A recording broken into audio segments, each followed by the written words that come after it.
Soldiers are raising a very important point. Apart from carrying out coups, they are raising an important point to end the neo-colonial relationship between France and these African countries.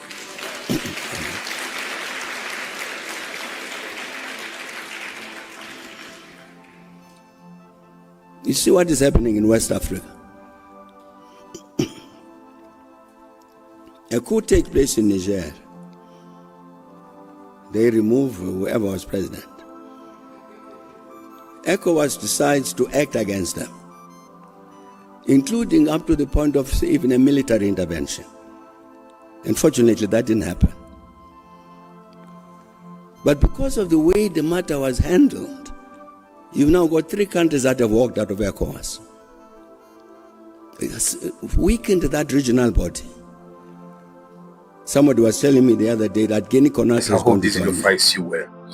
Now, recall the previous year, 3 countries exited ECOWAS.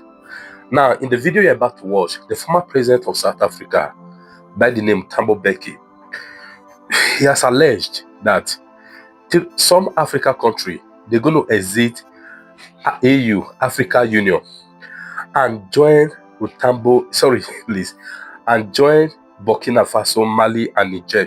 Okay, that they want to exit Africa Union. Do you agree? Said the first country that's going to join them is Guinea. Do you agree with him? It's becoming very, very interesting.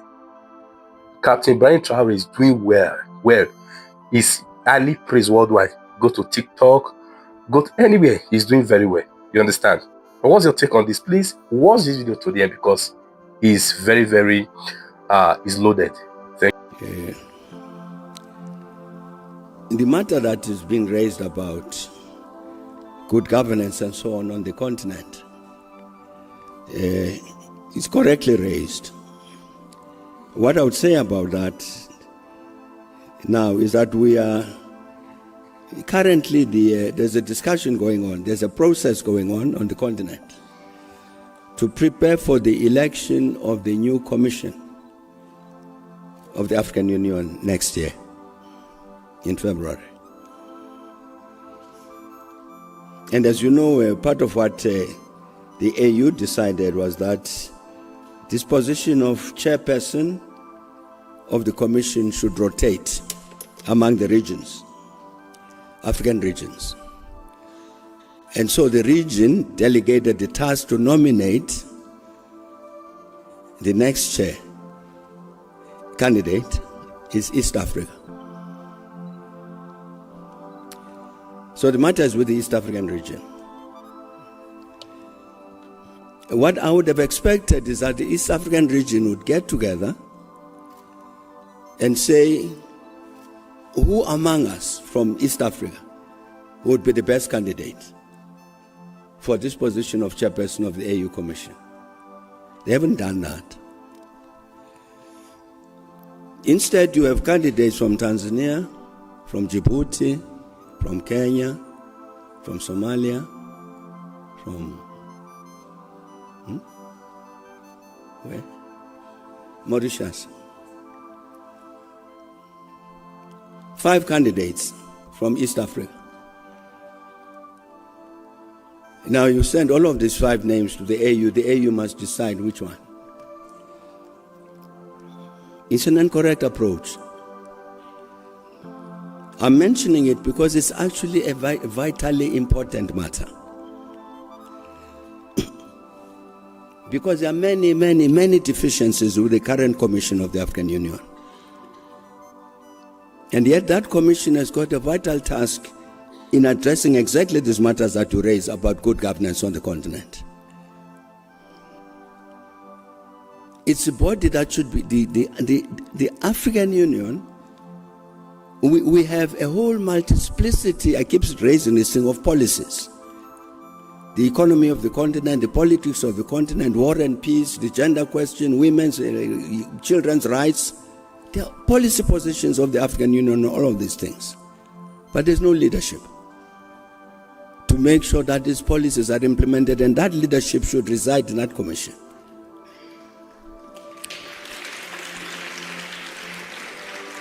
So the election of a new chairperson of the commission is a matter of vital importance for the future of the continent. But the East African region is not giving us any candidate, except a fleet of 5 candidates.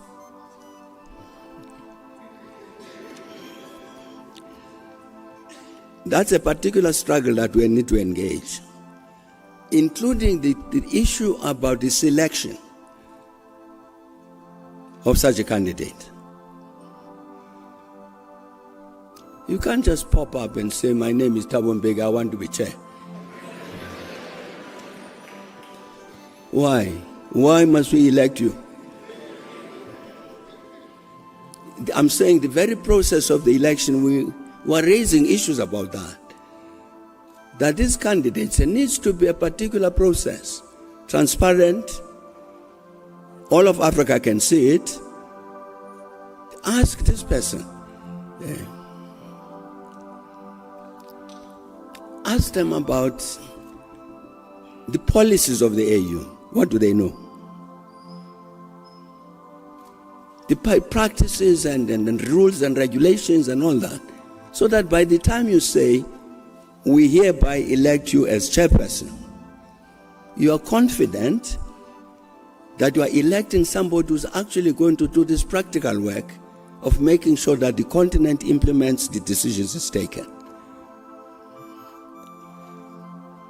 You see what is happening in West Africa? A coup takes place in Niger. They remove whoever was president. ECOWAS decides to act against them, including up to the point of even a military intervention. Unfortunately, that didn't happen. But because of the way the matter was handled, you've now got 3 countries that have walked out of ECOWAS. It has weakened that regional body. Somebody was telling me the other day that Guinea is going to join them. But I'm saying, here's the AU. The AU has got a very important committee called the Committee of the Panel of the Wise. They ought to have seen this thing to say there's problems coming here. How to intervene? There's no intervention. And those soldiers are raising a very important point. Apart from carrying out coups, they are raising an important point. To end the neo-colonial relationship between France and these African countries.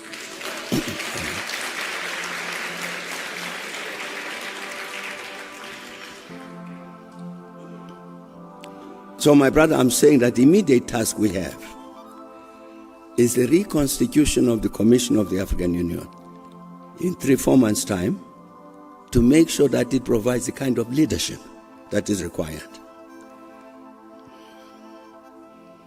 I see an ambassador here of Western Sahara. Welcome.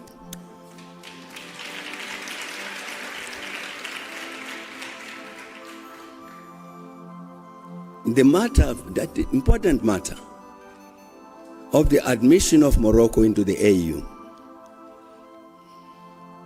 that raised very important questions about the issue of Western Sahara. That issue remains unresolved. Somebody sent me some video footage just 3-4 days ago of a conference in Japan. And there you have the Japanese envoy beating up physically the representative of Western Sahara. But I'm saying there's an issue. I saw one of the African countries have now opened a consulate in this territory, which is illegally occupied by Morocco. And the African Union is nowhere to be seen, despite its own policy positions on this matter. That's why this matter about who constitutes the leadership in the Commission of the AU next year becomes of critical importance. Not about the answers, but about the questions. On Sudan,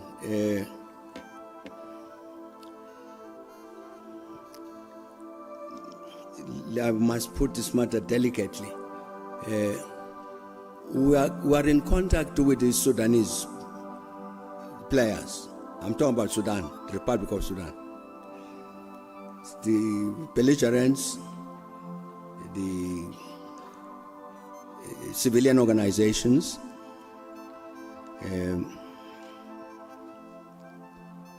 with a view to saying to all of them the same thing I was saying about the Eastern DRC. What's the problem? What's the solution? From the Sudanese people themselves.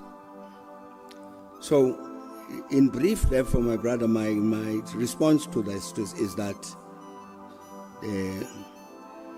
again, I'm now talking from the position of the foundation. We are in touch with all of the belligerents, engaged with them to help to find a solution to the problem. It's clear that the initiatives that have been taken so far, like the Jeddah process with Americans and Saudi Arabia and so on, to find a peaceful solution hasn't worked. Even this last conference that the Americans convened in Geneva, the government, General Burhan, didn't attend. But I'm saying we are in contact with all of these players with a view to saying what can we do in order to assist to find a solution. And as you indicated, the one advantage we have is that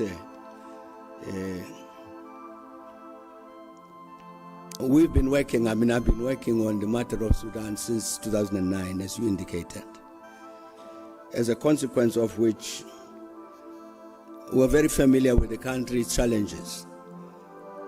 We know quite a lot of the people there, and a lot of them know us, so we're not strangers to one another. And that is why, as I say, when we intervene and say we'll talk to everybody, nobody says go away. I can't say more than that. There will be a conference here next month, October, dealing with issues of peace on the continent. And the Sudan matter serves on that agenda. It will be discussed by the Sudanese themselves with us here. And all I'm saying is that there is an intervention that we're making with regard to the conflict in Sudan.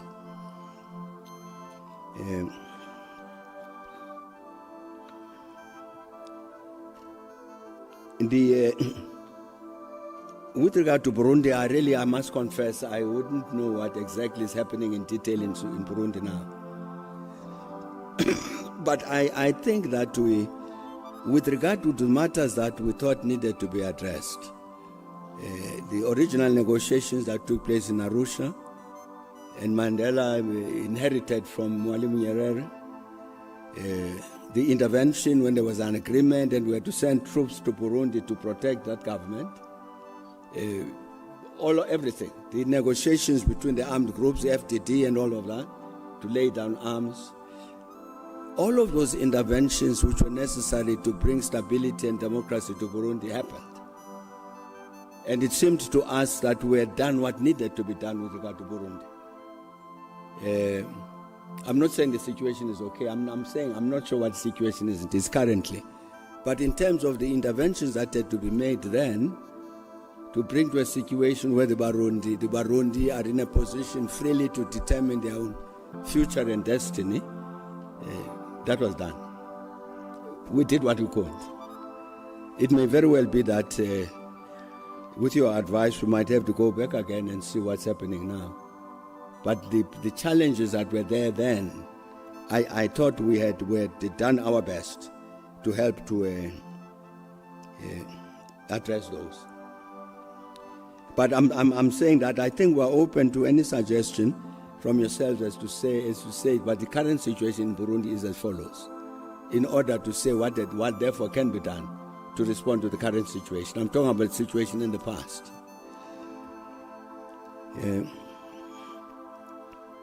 The issue about just transition, and The point that is being raised is correct. I mean, as developing countries, even the international negotiations on these climate issues, they talk about common but differentiated responses. That differentiation is to take into account the fact that they are developing countries. So there's no expectation that what is expected of America or France or England is necessarily what is expected of the developing countries. So I think that that differentiated response is a very important element in the international negotiations, and I think we as developing countries must bear that in mind and take advantage of that. I mean, take the situation here at home.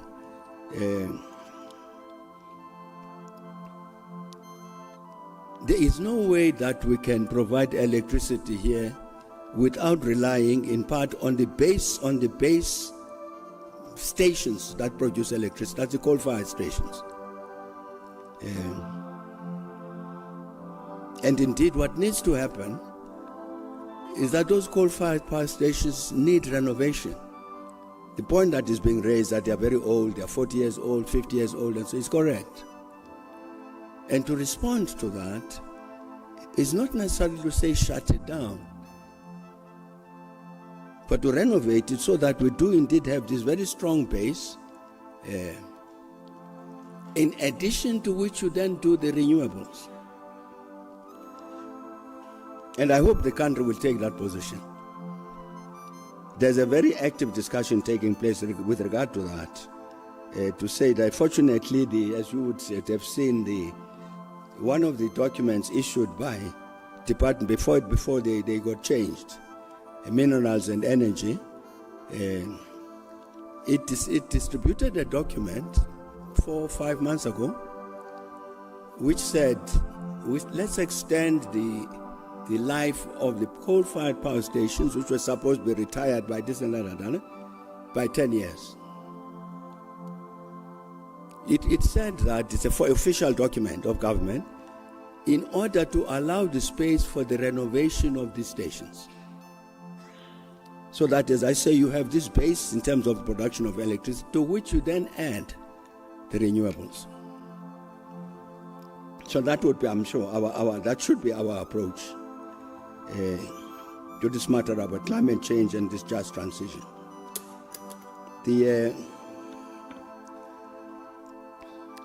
Part of what has happened, the issue that is raised about the African Renaissance, part of what has happened in the continent, and don't ask me why, is a very, very clear decline in the levels of commitment to a Pan-African perspective. You see it everywhere, it's very visible. So the matter of a renaissance of the continent, it suffers that kind of fate. When this commitment to a Pan-African perspective dies away, and people are very preoccupied with what happens in my country, which is justified, but does not mean you focus on your country to the exclusion of the continent. But I'm saying there's been a retreat from that Pan-African perspective. It affects this African Renaissance thing. It's in the leadership. It's in our political leadership on the continent. It's not among the masses of the people. The masses of the people continue to share this view that as a continent we share the same destiny. What do we do together? In that context, the matter that again raised, I hope that the national dialogue I'm talking about will address this issue, which is a matter of great debate in this country about the so-called undocumented people. Colleagues, the people to, let me say, since the beginning of diamond mining in the 19th century, later gold mining and all of that, this country has seen lots of Africans from the rest of the continent moving to this country. The issue of many other Africans being present with us is not new. And historically, the indigenous African community has never ever been hostile to other Africans coming from other African countries. Take the old township, Alexander Township in Johannesburg. That township has always had people from all over the continent. With no friction, with no nothing. Historically, the African community here has never been xenophobic about other Africans.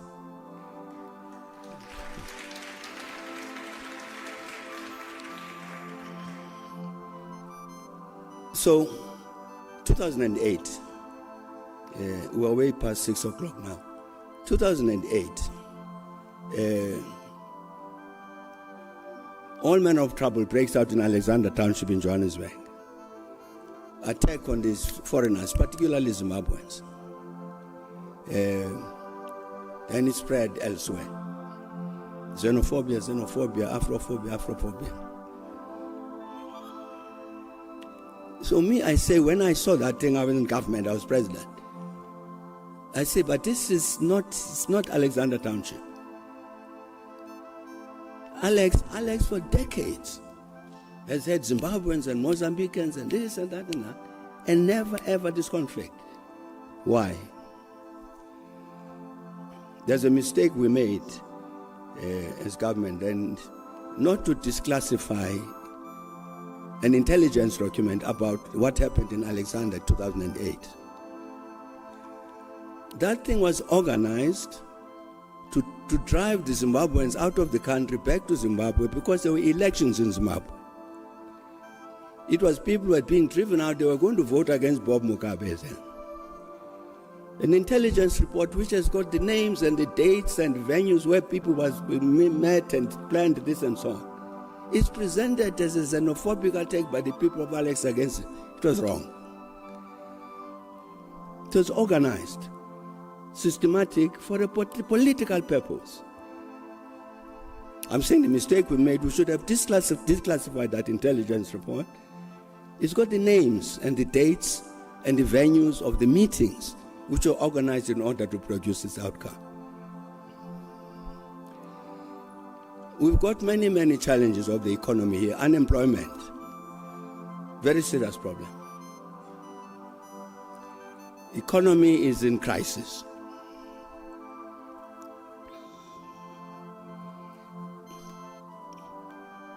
I'm a former president of this country, and you'll never ever convince me that this economy is in crisis because of foreigners. It's not true. It's not true. It's because there's certain things that have happened with regard to the economy which have produced economic crisis, resulting, among other things, in unemployment. So we've got to solve this problem. We've got to deal with this economy and deal with these problems of unemployment. At the same time, the country has got laws about migration of people. Let's enforce the laws. You can't just come in illegally. Yeah. So the thing about the registration of people undocumented is correct. But I'm saying, like we have an economic crisis, it's incorrect to think that economic crisis is caused by people who have come from the rest of the world.